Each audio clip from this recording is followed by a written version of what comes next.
नमस्कार प्रिय विद्यार्थियों, वीके नॉलेज इलेक्ट्रिकल में आप सभी का स्वागत। राजस्थान विद्युत उत्पादन निगम ने ग्रुप 4 का रिजल्ट जारी कर दिया है।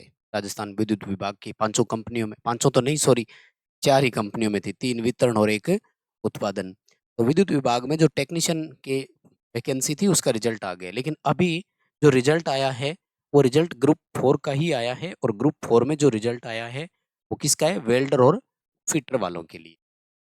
जब एक ऑफिशियल अनाउंसमेंट हुई थी तो उस दिन यही लिखा हुआ था कि 6 जून को चरणबद्ध तरीके से जारी किया जाएगा रिजल्ट। उसी दिन एक थोड़ा सा डाउट हुआ था कि रुक रुक कर ही रिजल्ट आएगा, यानी सबका एक साथ नहीं आया था, लेकिन उम्मीद ये थी कि जैसे मेंस का रिजल्ट आया वैसे ही 3 ग्रुपों का रिजल्ट एक साथ आ जाएगा और फर्स्ट ग्रुप का रिजल्ट जो है वो 1-2 दिन डिले होगा। लेकिन अभी इन्होंने तो यहाँ क्लियर कर दिया है, ग्रुप 4 का जारी हो गया है। जबकि ग्रुप 3 का जो रिजल्ट है, जिसमें कौन है? Boiler attendant, steam turbine plant operator वाले, इनका रिजल्ट 10 जून को आएगा। बाकी ग्रुप 2 और ग्रुप 1 का अभी पता नहीं है। यानी अगले 5 दिन 6 दिन तो इनको अपडेट होने में लगेगा। उसके बाद यानी हो सकता है कि फिर इसी सीक्वेंस में 4-4 दिन 5-5 दिन के गैप में आए। तो अभी आपको इलेक्ट्रीशियन ग्रुप फर्स्ट वालों को लंबा इंतजार करना पड़ेगा। इसकी मेरिट कितनी रही इस पर बात करेंगे, है ना? किसके सिर सजा है ताज, कौन हुआ है उदास आज? क्योंकि देखो सबका सिलेक्शन तो नहीं हुआ, लेकिन मेरिट कितनी गई, इस पावर प्लांट में कितने टेक्नीशियंस मिले, उस पर थोड़ी-सी बात करेंगे। जॉइनिंग अभी इनको भी नहीं दी है, चिंता मत करो, जॉइनिंग सबको एक साथ ही देंगे।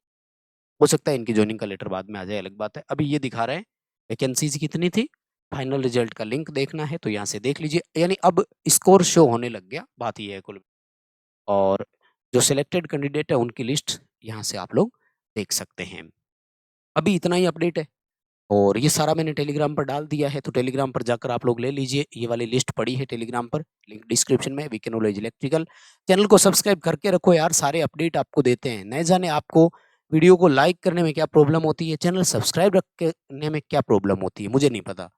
अपडेट हम डाल देते हैं, उसके बाद भी आप लोग पूछते रहते हैं उसी चीज़ों पर, तो थोड़ा-सा ऐसे मत करो, चैनल को सब्सक्राइब करके रखो। आ जाओ एक लिस्ट जो है सिलेक्टेड बच्चों वाली, उस पर नज़र डालते हैं, जिससे अपन ये थोड़ा-सा पता कर लेते हैं कि फाइनल ईयर वो पेन नहीं मिला। मेरिट जो है वो कितनी गई है, कट ऑफ वाली है वो कितनी, ये मैं आपको बताता हूँ। ठीक है? देखो, ये है सबसे पहले कोटा थर्मल पावर प्लांट के लिए, और यहाँ पर अनरिजर्व की 2 सीटें थी। ठीक है? 114 नंबर और 107.5। ठीक है? अनरिजर्व की टोटल फाइनल मेरिट कितनी गई? तो उस पर आते हैं। सबसे पहले देखो यहाँ पर अनरिजर्व कैटेगरी में सबसे कम कितना है? 107।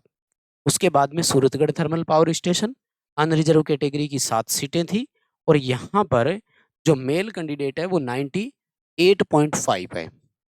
तो ये लोअर होगी अब तक की, यानी अनरिजर्व की 98.5 है यहाँ के लिए। उसके बाद में जो अगला पावर प्लांट है वो कौन-सा है? Kali Sindh thermal power plant है। यहाँ अनरिजर्व की 3 थी, लेकिन यहाँ नीचे से बच्चा जो है वो 102 है। इसका मतलब 98.5 अब तक के हिसाब से मिनिमम थी, है ना? उसके हिसाब से तो इसी को आप लोग जो है वो बोल सकते हैं मिनिमम वाला, क्योंकि यहाँ देखो रामगढ़ गैस पावर प्लांट जो है, यहाँ पर अनरिजर्व वाले बच्चे का नंबर कितना है? 100। तो इससे नीचे कोई नहीं था। कहने का मतलब यही है कि अनरिजर्व कैटेगरी की जो मेरिट है वो कितनी है? जो सूरतगढ़ थर्मल वाली सबसे नीचे लास्ट कैटेगरी का बच्चा है वही है, यानी 98.5 आप लोग बोल सकते हैं। अब देखो फीमेल कितने सेलेक्ट हुई है, तो 2 सूरतगढ़ में है और ये है 74। तो फीमेल के लिए आप बोल सकते हैं 74, क्योंकि अनरिजर्व में शायद और फीमेल नहीं है, मेरे हिसाब से 2 ही थी मैंने जहाँ तक देखा है, और कहीं जल्दबाजी नहीं कर दी हो मैंने, और देख लेता हूँ एक बार, 2 ही है। तो उसके लिए अनरिजर्व में फीमेल कैंडिडेट की जो मेरिट है वो कितनी है? 74 है। अब आते हैं ओबीसी पर। तो देखो कोटा थर्मल में ओबीसी वालों में फिजिकली हैंडीकैप्ड बच्चा लगा है, तो फिजिकली हैंडीकैप्ड की मेरिट को तो छोड़ दो, क्योंकि वो तो मतलब नहीं। सूरतगढ़ थर्मल पावर स्टेशन में 4 सीटें हैं ओबीसी की, तो यहाँ पर जो लास्ट मेल कैंडिडेट सिलेक्ट हुआ है उसके है 98.25, यानी अनरिजर्व कैटेगरी से 0.25 मार्क्स कम, बस और कोई नहीं। और फीमेल कैंडिडेट जो है उसके 70.5 है। ठीक है? यानी इसी हिसाब से आपको देखना है। आप चाहो तो मैं अलग-अलग लिख करके भी दे देता आपको, लेकिन ये इसी में मैं मिलान कर रहा था तो मैं कहा ठीक है लाइव मिलान करा देंगे, ठीक है? तो फीमेल कैंडिडेट जो है वो टोटल मेरे हिसाब से 3 ही सीटें थी फीमेल की। तो ये फीमेल की जो है वो 70.5 है, यानी अनरिजर्व से 4 नंबर नीचे बस, ठीक है?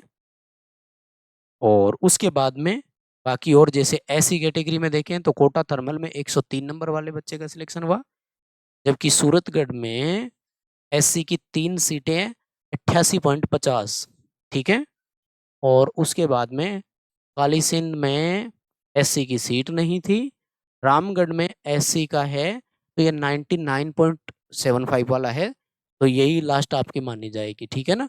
ये है कुल मिलाकर के मेरिट और एक उसका आंकड़ा और ओवरव्यू। खैर जो जो सिलेक्ट हुए अपनी कैटेगरी के हिसाब से सारे पावर प्लांट में, क्योंकि वो प्रायोरिटी के हिसाब से है ना, किसी पावर प्लांट में कम नंबर वाला है, किसी पावर प्लांट में ज़्यादा नंबर वाला है। वो इसलिए है, जैसे मान लीजिएगा कि किसी बच्चे के 100 नंबर है लेकिन किसी बच्चे के 98 नंबर है, और ये नंबर 1 पर है, ये नंबर 2 पर है। इस नंबर 1 वाले ने कहा मुझे तो एसटीपीएस चाहिए, और इस नंबर 2 वाले ने कहा कि मुझे केटीपीएस चाहिए, ठीक है? कोटा थर्मल पावर, इसके कहा सूरतगढ़ थर्मल, तो समझ आइए आप, है ना? तो इसको सूरतगढ़ मिला तो ये कोटा वाला यहाँ आ गया, एक ही बात है, वो कोई दिक्कत नहीं है, सीटों के हिसाब से आया है, तो ठीक है, ये मेरिट आपके सामने है सारी और सबका आ गया है। बाकी ग्रुपों का रिजल्ट जो है वो स्टेप वाइज ही आएगा, और जैसे रिजल्ट आ जाता है उसके बाद सबके मार्क्स भी शो कर रहे हैं, मैंने बताया आपको, आप अपना मार्क्स चेक कर सकते हैं, ठीक है? ज्वाइनिंग अभी नहीं है, ज्वाइनिंग पर अपडेट आएगा क्योंकि सारे रिजल्ट एक साथ आएंगे, उसके बाद ही ज्वाइनिंग मिलेगी। रिजल्ट देखने के लिए आप यहाँ कर सकते हैं, ठीक है ना? फाइनल रिजल्ट के लिए तो जो सिलेक्टेड बच्चों के स्कोर यहाँ पर अब शो हो जाएंगे, और सिलेक्टेड कैंडिडेट जो है उनकी ये रही, मतलब सब सब बच्चों के जो जो क्वालिफाई हुए थे, ठीक है ना, डीवी के लिए क्वालिफाई हुए थे, उनका रिजल्ट यहाँ से दिखेगा। और बाकी ग्रुप का अभी अपडेट नहीं है, ग्रुप सेकंड का और ग्रुप फर्स्ट का, तो इनमें टाइम और भी लगेगा, मतलब 10 जून से पहले तो नहीं आएगा। 10 जून को अगर आना होता तो इसके साथ यही कॉलम इनका भी बना देते, सीधी सी बात है। तो बाकी का कब आएगा? 10 जून के बाद आएगा। हो सकता है कि 4-4 दिन 5-5 दिन का टाइम और मानकर चलो, और सबसे लास्ट में फर्स्ट ग्रुप का आएगा, यानी इलेक्ट्रीशियन फर्स्ट का, ये भी अंदाजा अपन को हो गया है, तो वेट करो। बाकी ठीक है, इतना सा है। सिलेक्टेड बच्चों को एक बार फिर से बहुत बधाई, शुभकामनाएं। बाकी सब थोड़ा सा इंतजार करो। बहुत बहुत धन्यवाद, थैंक यू वेरी मच, शुक्रिया।